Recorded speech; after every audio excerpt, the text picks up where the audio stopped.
Planet America's fake news. What the hell is going on here?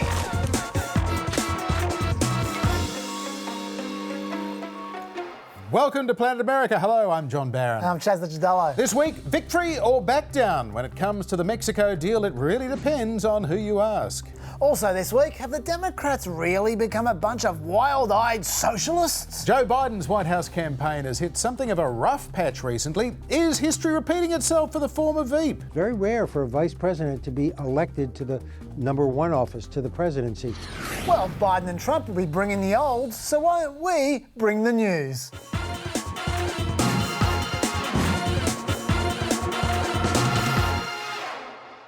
The week began with the president threatening a punitive tariff of 5% on all Mexican imports and Republican senators threatening to block them in what would have been a major defeat for the president. Instead, Mr. Trump was claiming victory after Mexico pledged to do more to stem the flow of illegal immigrants and asylum seekers into the United States, in part by deploying thousands of troops to their southern border with Guatemala.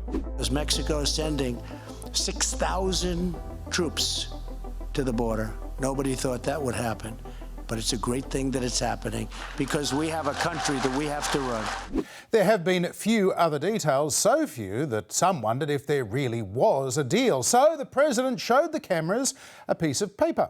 So here's your thing. You know, they all say, oh, he does it. I just give you my word inside here, and I would love to do it, but you will freeze action it, you will stop it, you will analyze it. Every single letter you'll see. Well, that was enough for photographers to zoom in, scan it, reverse it and read the text. It basically says Mexico has 45 days to do what it can to stop the flow of migrants to the border with the United States. The president says he didn't think anyone could read the paper. But when I held it up to the sunlight and it was closed and you were able to read it through the sunlight, that was not anticipated. But regardless, I mean, you knew enough of what it said, and I didn't do it on purpose. But we have a lot of strength in 45 days if we decide to use that strength. And as well as better policing of Mexico's shortest southern border, another possible measure may be for Mexico to agree to process asylum claims as a safe haven country themselves, rather than let the asylum seekers travel on to America. Currently, the US and Canada have just such an agreement, Chaz. Yeah, that third-party agreement you're talking about is the holy grail for Trump, because if Mexico signs that, then America can theoretically reject almost every asylum application from people who came through Mexico, because they could have sought asylum from Mexico instead. Now, obviously, Mexico doesn't want to sign that agreement, because then literally millions of asylum seekers become their problem. Also, Mexico being safe, that's a complete fiction. A recent assessment found Mexico isn't safe for refugees. They face kidnapping, disappearance, sexual assault, trafficking and other harms. In fact, 2018 saw Mexico break their murder record for the second year in a row. And not by a little bit either. They went from 25,000 to 33,000 murders. What Trump has extracted from the Mexican government, though, is a mobilisation of 6,000 troops from the Mexican National Guard. Now, this is something Mexico has promised before, but Trump actually got it deployed immediately. The Mexican president even reportedly sold his former presidential plane to fund it. Mind you, I wouldn't expect too much from this National Guard. As of last week, the foreign minister was saying it didn't really exist yet, they'd barely been trained, and they weren't ready to go into action yet. Also, 6,000 troops are not nearly enough to patrol a 540-mile border that is mostly jungle and has none of the defensive technology that's all over the US border, especially given the Guatemalan police are said to be working with the traffickers. Anyway, America also got the immediate expansion of the Remain in Mexico policy across the entire southern border, as John said, which sends asylum seekers back to Mexico to wait for their US court date. Now, that is also a concession, but given it's taken 6 months to ramp that policy up to 10,000 asylum seekers in total, I wouldn't expect it to take care of 100,000 asylum seekers a month anytime soon. Then there's this. Mexico has agreed to immediately begin buying large quantities of agricultural product from our great patriot farmers. Well, bad luck, Patriot farmers. Not only has the Mexican foreign minister explicitly denied there was any agreement to buy extra American product, but it doesn't even really make sense. How does Mexico force private businesses to buy American products? And besides, Mexico already buys a massive amount of American produce. It would be very hard for them to buy much more.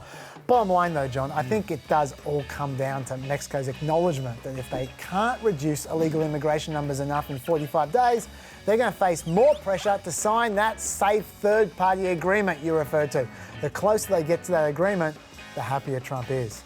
Well, less than 2 years after taking on the job, Sarah Sanders is stepping down as White House press secretary at the end of the month. The announcement was made earlier and significantly on Twitter.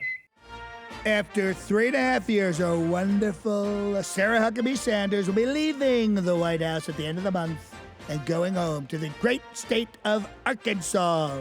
She's a very special person with extraordinary talents who has done an incredible job. I hope she decides to run for governor of Arkansas. She would be fantastic. Sarah, thank you for a job well done. And of course, that 3.5 years also refers to the time that Sarah Sanders worked with the Trump campaign before becoming press secretary. She is the daughter, of course, of a former Arkansas governor, Mike Huckabee, and she did remain a close advisor to the president behind the scenes, just not in front of the cameras. Over the past 18 months, Sarah Sanders gave fewer press conferences than any of her predecessors in the past quarter century. The Mueller report revealed she admitted to flat-out lying in a 2017 press briefing when she claimed the rank and file of the FBI had lost confidence in fired Director Jim Comey. When a reporter pointed out that Comey had a high level of internal support, Sanders said she'd heard criticisms from countless members of the FBI. Nuh-uh. Sanders told Mueller's team that was a slip of the tongue, that her comment was made in the heat of the moment and not founded on anything, i.e., a lie.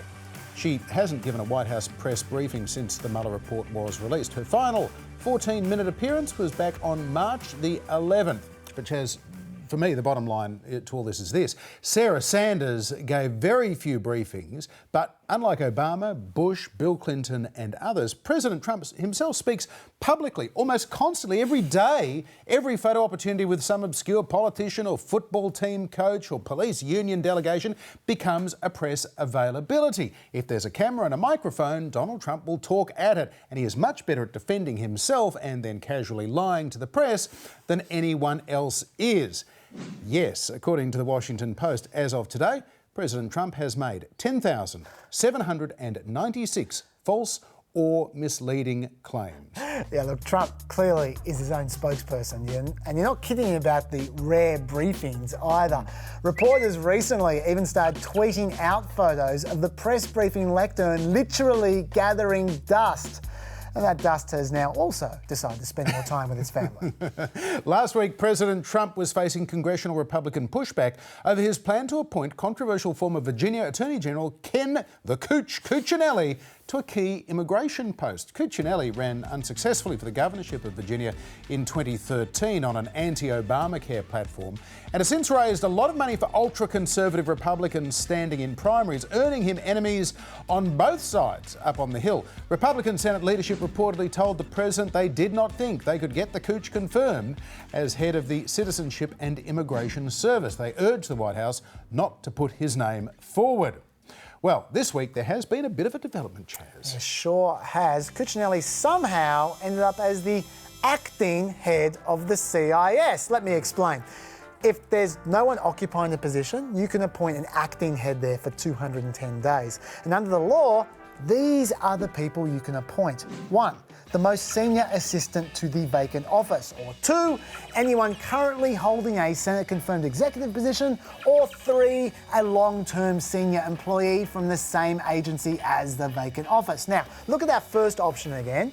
Trump created a brand new position for Cuccinelli at the CIS called the Principal Deputy Director, who didn't need to be Senate confirmed. And so he could then be the new senior assistant to the director of the CIS, and therefore Cuccinelli could legally be the acting head. probably legally. And you know, this is only some of the shenanigans going on with administration appointments at the moment. They haven't even bothered nominating a Defence Secretary or Air Force Secretary or Homeland Security Secretary for months. And as for total number of days of cabinet vacancies that Trump has overseen, compared to his predecessors, we're talking 1,397 days to Obama's 288 days of vacancies at the same stage. This incredibly long and expensive election campaign leading to the statistically likely re-election of President Trump 2020. Lots of 2020 news about this week. The Democratic Party announcing who is in and who is out of the first pair of debates scheduled for later this month. 20 candidates made the cut. There they are. Few surprises there. The ones who missed out by not getting 1% in 3 polls or 65,000 individual donors. Montana Governor Steve Bullock, the biggest omission. Also, former Alaska Senator Mike Gravel. Mayor of Miramar, Florida, Wayne Messam misses out, as does Massachusetts Representative Seth Moulton. Time to update you on the polls, and the weekly survey from Morning Consult for the Democratic presidential nomination is looking pretty settled this week. Joe Biden has dipped 1 point, leading second place Bernie Sanders by 18 points. Elizabeth Warren is up 1 to remain in third. Buttigieg and Harris steady on 7. Beto unmoved on 4. Booker stuck on 3. Amy Klobuchar up 1 to 2%. The rest are at 1% or less. But perhaps the most interesting poll of the week came from Iowa pollster Ann Seltzer for the Des Moines Register and CNN. The Seltzer poll is the gold standard in that crucial first-in-the-nation caucus state, and Joe Biden is leading, but by a more modest 8 points, down 3 from the last Seltzer poll in March. The race for second is a statistical tie now between Sanders, Warren and Buttigieg. But Bernie's 9-point slump is bad news for him in a state that he almost won in 2016 against Hillary Clinton.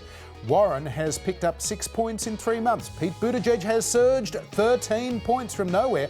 Kamala Harris is steady on 7, the only other candidate above 1%. Amy Klobuchar and Beto O'Rourke. Klobuchar down 1, Beto down 3. Cory Booker has also lost a little ground there, Chaz. Yeah, and the news gets even better for Elizabeth Warren, because at the Iowa caucuses, if your candidate doesn't win 15% of the vote, you get to select another candidate. Or go home. That's that true. Can happen too. That is an option. So anyway, that poll also asked people their second choice and any candidates they were actively considering. And when you combine all those responses together, Warren was tied with Biden on 61%. Then you had Bernie Sanders on 56%, Buttigieg and Harris tied on 52%, and Cory Booker barely keeping contact on 42%. Warren is making a move. Yeah, we'll watch that too. Meanwhile, another batch of head-to-head polls had some Democrats smiling this week. According to Quinnipiac, all the top Democrats currently beat President Trump. In a hypothetical matchup, Biden by a landslide, 13 points. Sanders by 9. The next best is Kamala Harris by 8. Warren by 7. Buttigieg and Booker by 5 points. Trump does not get any better than 42% in any of these head-to-head polls. The same poll, though, had Joe Biden's lead shrinking from 19 to 11 points over Sanders for the Democratic nomination itself, with Bernie, Warren and Buttigieg and Beto all gaining ground. Harris slipping back 1 point there, Chaz. Yeah, those pollsters seem to already be thinking about the general election, and one other person thinking about the general election has been potential independent candidate Howard Schultz. At least he was thinking about it. Schultz this week announced he was taking a campaign hiatus, or as he put it, a detour from the road. Very Ross Perot. Yes. Schultz reportedly told his aides that if Biden became the nominee, his detour would become a final destination. But if Biden wasn't the nominee, he'd think about returning after Super Tuesday. Well, Schultz might be done, but there's suddenly another potential third-party spoiler. Justin Amash, the Libertarian Republican who backs impeachment. Bad move, Justin. A poll this week showed Amash's Republican primary challenger leading him by 16 points. So if Amash is toast in his congressional primary, he may yet run for president as a Libertarian.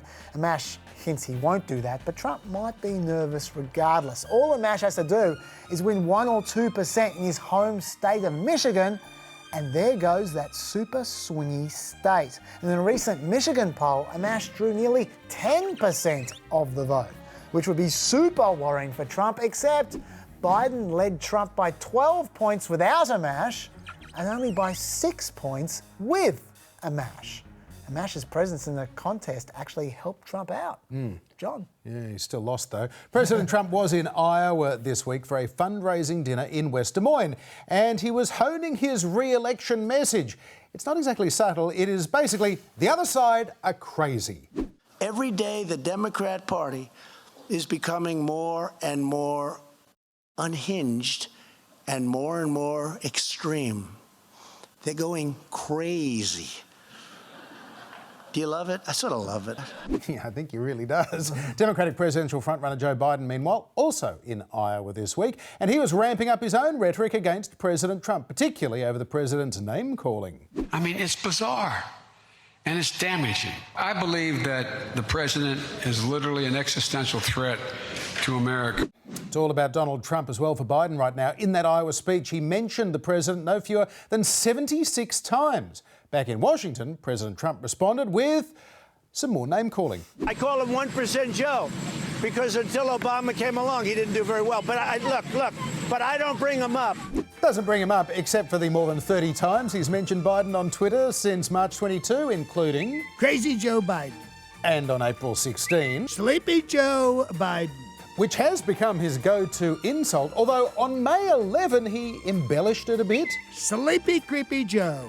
And on May 25 he also tried out. Swamp Man Joe Biden. And there's every chance we've got 17 months of that to come. All terribly edifying stuff, James. It's like a reanimated Oscar Wilde. But isn't a week in Biden without some kind of plagiarism allegation? This time, it's Biden's new inspirational slogan. You know, he says, let's make America great again. Let's make America America again. Well, Fox News dived right into that one, saying Joe Biden there had actually ripped off Michael Avenatti. That is quite an accusation, but it can get way worse than that. It turns out loads of people have used that phrase before, including... Let's make America great again, but let's make America America again. Ripping off Scott Baio? How low can you go, Joe? While we're talking about Biden ripping people off, he's clearly had his eyes on Trump's strategies as well. You might recall how Trump surprised the political world in 2016 with his targeting of old people on Facebook. Well, since Biden entered the race, he's spent even more on Facebook than Trump has, and way more than any other Democrat. But not just that, he's been focusing like a laser on old people. 83% of Biden's ads are targeted at over 45s, way more than anyone else. And most of that has been targeted at over 65s as well. So we'll see how that works out for him. To other candidates now, and Kamala Harris has been creating a little news of her own when she declared to NPR that if she was president, she'd lock him up.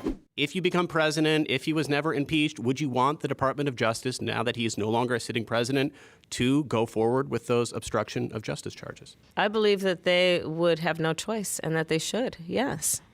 There has to be accountability. Well, I am old enough, John, to remember when it was completely inappropriate for presidents to try to influence their attorney general like that. This is the problem when you bend the spirit of the law. It stays bent for the next president. Finally, to the policy of the week, this time from Julian Castro. And he's continuing what seems to be his 2016-themed campaign by promising $5 billion a year for 10 years to remove the lead from paint, soil and pipes. Now that's apparently about a quarter of what you need to do it properly. But if Castro decides to get serious about lead, it could be worth the cost. Even small amounts of lead poisoning are associated with IQ drops of over 7 points, as well as delayed development, other health problems and increased rates of violent crime. Some estimates of the benefits of lead removal are as much as $200 billion a year. Another study found $1 invested in lead control results in a return of $17. Not a sexy issue, John, but it's an important one. Fascinating, a lot of research in this area as well. Now, this is Joe Biden's third run for the White House, of course. This time, though, instead of being one of 100 sitting senators, he is a former vice president. That carries with it some advantages and some disadvantages too, as our next guest knows only too well. As a reporter, CNN senior political analyst for almost 20 years and a doctor of political science, Bill Schneider has been covering campaigns since the 1970s, for about as long as Joe Biden has been on the scene, in fact. Bill Schneider, welcome back to Planet America. My pleasure. Is the Joe Biden you see out there on the campaign trail today any different to the Joe Biden you covered running for president in 1987 or 2007? Well, he's certainly older and more mature, more experienced. He had never had executive office back in 1988 or when he ran in, I think it was 2008. So I would say he's a more mature individual. He's well into his 70s, which makes him one of the older presidential candidates. If he were to be elected, I think he'd be the oldest president ever elected for the first time. Does being the early front runner help him or hurt him this time around, do you think? Both. It certainly has given him a boost, and he's the front runner right now. But there's a downside to that. Look, he was vice president of the United States. The historical record in American politics is that if the vice president runs for the presidential nomination, he usually gets it, almost always gets it. Richard Nixon was nominated after Eisenhower in 1960, Hubert Humphrey after Lyndon Johnson in 1968, Al Gore after Bill Clinton in 2000, Walter Mondale after Jimmy Carter in 1984. The vice president has a certain stature in the party by virtue of being vice president. The quality that makes for a successful vice president is loyalty. People expect a vice president to be loyal. Well, as it happens, party loyalists are the ones who have a disproportionate influence on selecting the presidential nominee. And here's a news flash.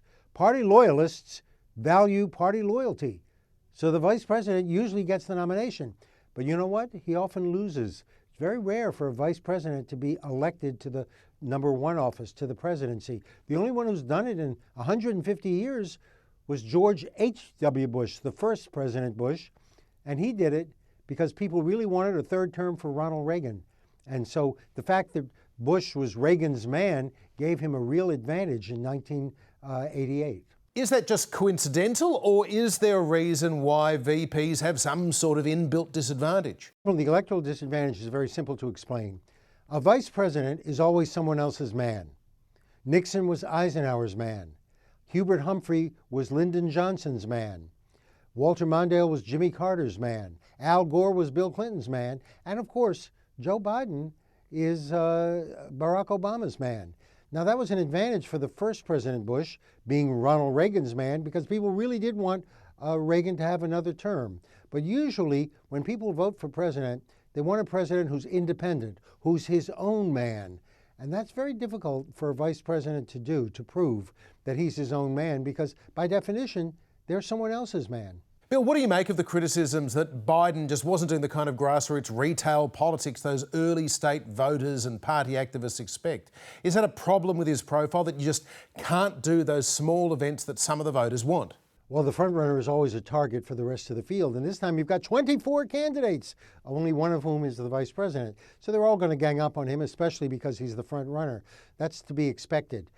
He doesn't have to do a lot of retail politics. Everyone knows who Joe Biden is. He was 8 years vice president of the United States, and he worked with Barack Obama, which is really an advantage for him because Obama is a very popular figure in the Democratic Party. And even in the larger electorate, Obama's retrospective approval rating is 63% in the Gallup poll. 63% say they approved the job that Obama did as president. Donald Trump has never even reached 50%. So Biden's association with Obama is a real plus. I'm not sure he has to do a lot of retail politics to prove that. Last week, of course, Bill, we saw Biden flip-flop on the Hyde Amendment over federal funding for abortions. But how vulnerable is Biden to all sorts of past positions and votes that he took that are now out of step with the Democratic Party? Well, it is a problem, and he had to correct that problem by changing his view on the Hyde Amendment. It reminds me of the old story in French history. Henry IV was in line to become president of France, but he was a Protestant. And to become president of France, he had to accept communion in the Catholic Church. So he said famously, Paris is well worth a mass. Well, what Joe Biden recently said was, the Hyde Amendment, I used to support it, now I oppose it. It's well worth doing that in order to become the nominee of the Democratic Party, because he was way out of line with his modern party. On a lot of issues, particularly the crime bill that he supported in the 1990s, that Bill Clinton supported, a lot of progressive Democrats resent Biden's vote on that bill, and some other positions he might have taken, it's a problem. He has a long history, and that, while I'm not sure I'd call it a burden, it's a problem for anyone with that long a record in the Democratic Party. Bill, the debates are coming up. Biden made that infamous gaffe in 1987 in a debate. How much is at stake for him on that stage, and what do you think he needs to do? There's a certain risk because he's the front runner, and anything he says will be carefully scrutinized and criticized. And he does have a history of gaffes, of saying the wrong thing, which he appears really unable to shake. And if he continues, then that's going to be a controversy every time he appears on stage, every time he's asked a question. He's going to have to be very cautious. And right now, look, Biden has a message which a lot of voters, not just Democrats, are eager to hear. Biden represents a return to normalcy. That's not a very exciting message. It's not a transformational message, which is what Bernie Sanders says he's carrying. But it's after Donald Trump, the chaos, the disruption, the turmoil that people have experienced under President Trump, somehow a return to normalcy looks very appealing. And that is what Joe Biden represents in this campaign. Well, Bill Schneider, always a pleasure. Thank you very much indeed. Okay. Have the Democrats taken a turn to the hard left? Well, this guy would say no. The vast majority of the members of the Democratic Party are still basically liberal to moderate Democrats in the traditional sense. These folks might disagree. Socialism is not the answer. I was reelected in a purple state. So what's the truth? Okay! Do you mind? Oh, sorry. So what's the truth? Well, Democrats have gone from largely describing themselves as moderates, or centrists, to largely describing themselves as liberals, or lefties. In particular, since 2009, there have been 50% more liberal Democrats. And if we break those liberals down further, you can see there are now twice as many very liberal Democrats than there were a decade ago, and more very liberal Democrats than conservative Democrats. That did not used to be the case. And you see this playing out in a few issues in particular, like abortion. Republicans who think abortion should be legal in all cases are a little rarer since the 1970s, but not by a huge amount. By contrast, the Democrats who think abortion should be legal in all cases has more than doubled. That's why in 2008 there were 60 pro-life Democrats in Congress, and these days there are 3. Then there's immigration. Back in 2006, a majority of Senate Democrats voted for 700 miles of fencing along the US-Mexico border. Yet since then, Democrat support for a border wall has dropped somewhat to 8%. Meanwhile, in 1994, about 30% of both parties said immigrants strengthened the economy. Today, the Republicans are pretty much in the same place, but the Democrats, not so much. Finally, race relations. 25 years ago, neither party really thought that racial discrimination was keeping black people from getting ahead. But since then, the Democrats have broken left again. And this is where it gets interesting, because if you look at the end of that graph in 2017, only 60% of blacks thought that racial discrimination was a problem for black people. But 79% of white liberals did. The white liberals are more left on racial issues than black people are. And that gives us a clue as to what's going on with all these social issues like abortion, immigration and race. White Democrats are becoming a lot more liberal on social issues than non-white Democrats are. And college-educated Democrats are also becoming more liberal on social issues than non-college-educated Democrats are. But confusingly, while the numbers of college-educated Democrats are rising, the numbers of white Democrats are falling. So you end up with unpredictable outcomes. Like, for instance, during the midterms last year, when Democrats were practically jumping out of their skins to elect a new Congress with people like Alexandria Ocasio-Cortez in it, that very week, a greater number of Democrats said that they wanted their party to be more moderate than those who said they wanted the party to be more liberal. But regardless of what Democrat voters want, Democrat donors have been super liberal for a long time. This graph shows how far away from neutral large donors to both parties are. And not only were the bulk of Democrat large donors very left-leaning, but they were more left-leaning than the bulk of Republican large donors were right-leaning. And that pattern is maintained for Democrat and Republican small donors as well. Which I suppose makes sense. I mean, who has all the money? White, college-educated people do. And amongst Democrats, they are very liberal. But if this isn't all complicated enough, it turns out that the Democrats that are more visible to us, the ones on social media, have a different outlook from the ones who are less visible to us.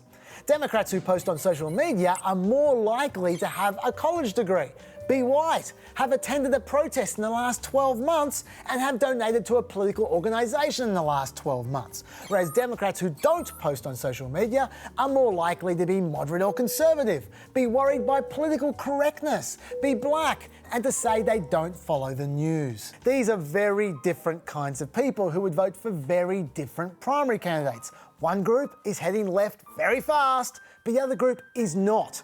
So who dominates the Democrats right now? We'll be finding that out in 9 months' time.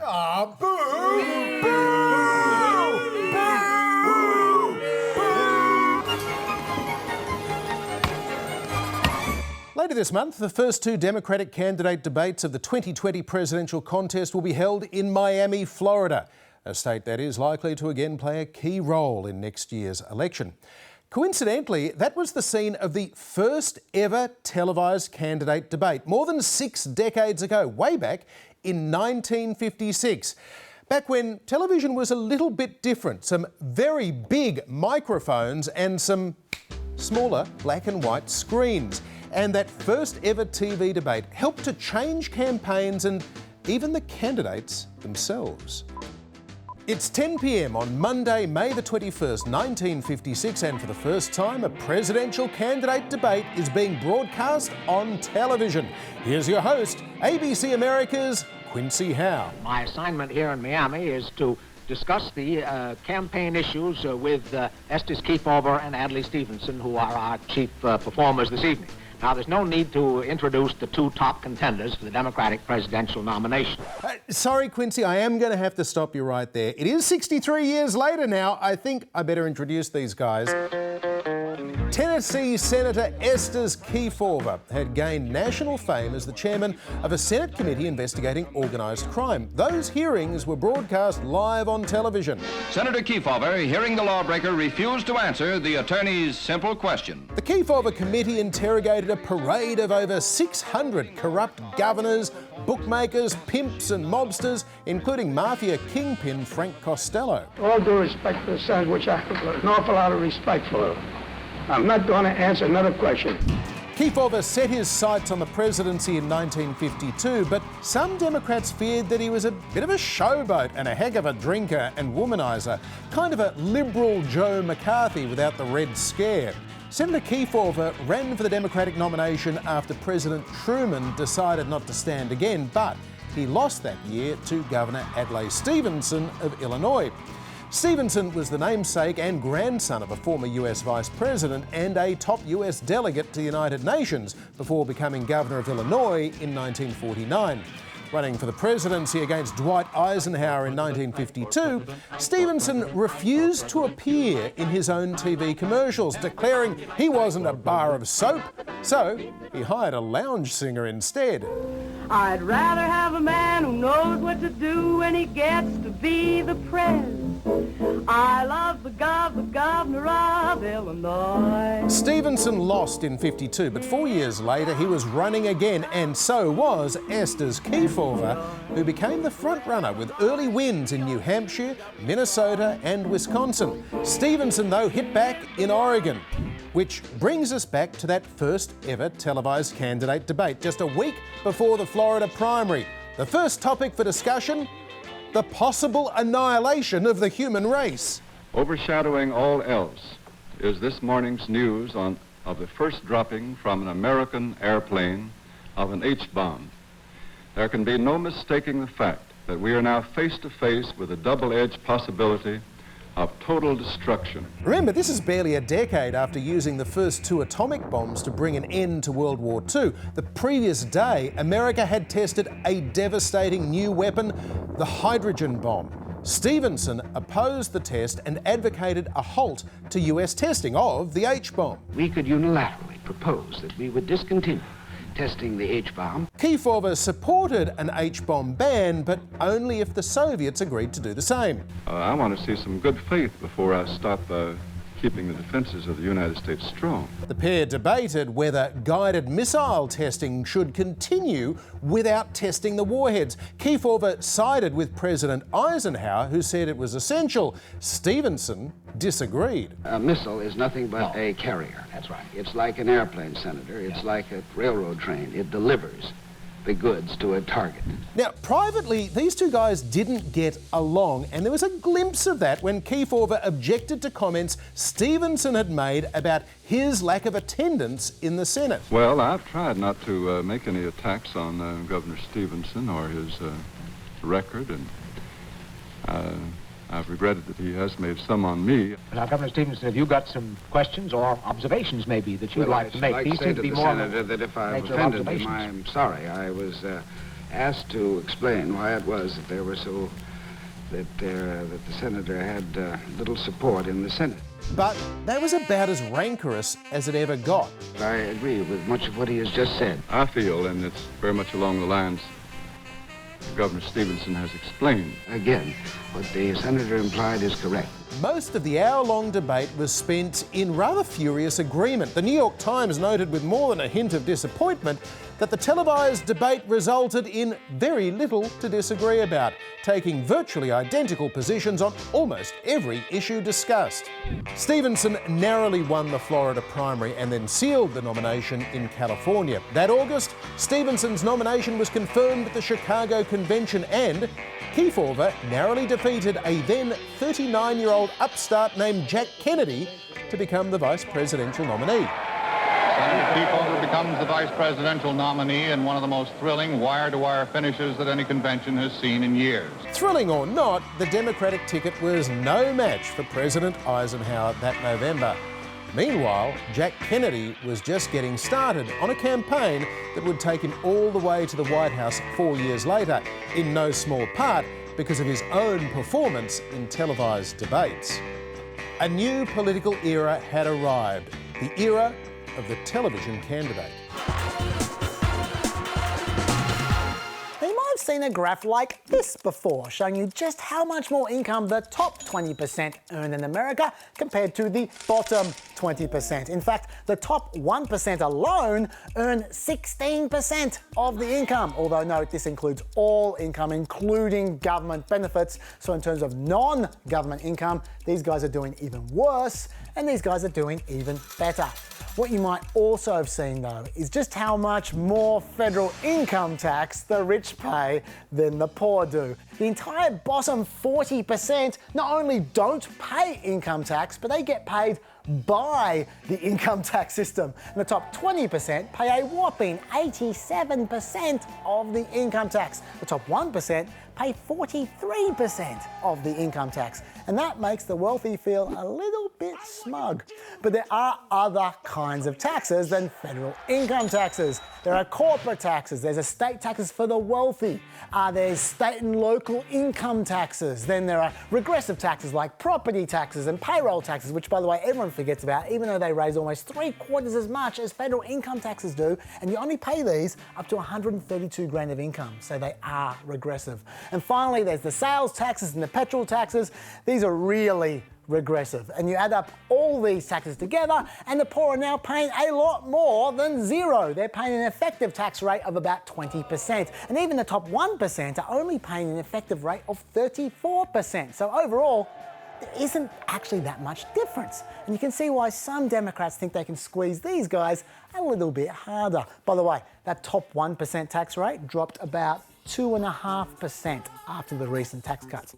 So let's get back to where we started, hey? What share of total tax, federal, state and local, are the various income levels paying? Well, this is the share of income that each quintile receives, this time without government benefits included, and this is how much tax each quintile pays. They basically pay the same proportion in tax that they earn in income, even the top 1%. Now you might look at this and say, well, that looks pretty fair. But there are some who might disagree. Either way, it's important to know what the actual situation is before we argue about changing it. There were two rather notable and rather different appearances by special witnesses before House committees this week. First, friend of the show and former Nixon White House counsel John Dean, who was there to offer comparisons to Watergate and moves to impeach his former boss. Republican Congressman Matt Gaetz helped to turn the whole thing into a bit of a sideshow, though. If we turned the lights off here and maybe lit some candles, got out a Ouija board, we could potentially raise the specter of Richard Nixon. I doubt that.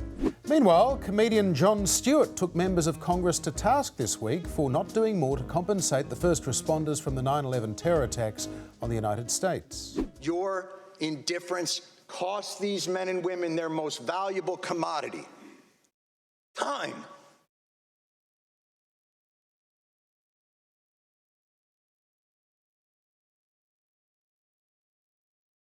It's the one thing they're running out of.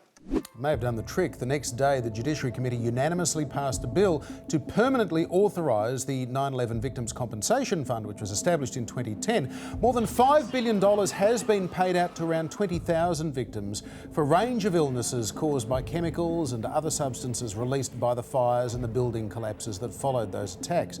But around 20,000 others still have claims pending in all of this. Yeah, now Jon Stewart's rev-up hasn't worked yet though, John. This very bill was blocked in 2015 because of two words, Mitch McConnell. This has to get through the Senate first. But before we go, some Supreme Court news. The court's chosen to not reconsider Guantanamo Bay's indefinite detentions.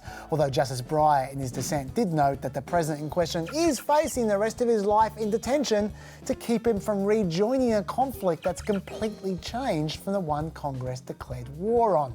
And the total allegations against this guy, by the way, were that he probably trained with Al-Qaeda, that he possibly helped manage an Al-Qaeda guest house, and that he spent time with Al-Qaeda fighters on the front lines, but we do not know whether he engaged directly in combat. Note, those are allegations, not charges, because many of these detainees have still not been charged with anything. This reminds me of a New York Times story earlier this year. Guantanamo Bay begins construction on senior care wing. Oh, sorry, that was an Onion headline 4 years ago. This was the New York Times headline, Guantanamo Bay as nursing home. The line between comedy and tragedy can sometimes be very subtle. Indeed, Chaz. And that is it for another trip to Planet America. Do not forget to watch our super long extra with all the stories we couldn't fit in on Facebook and iView. Bye-bye. See you later. Bye-bye.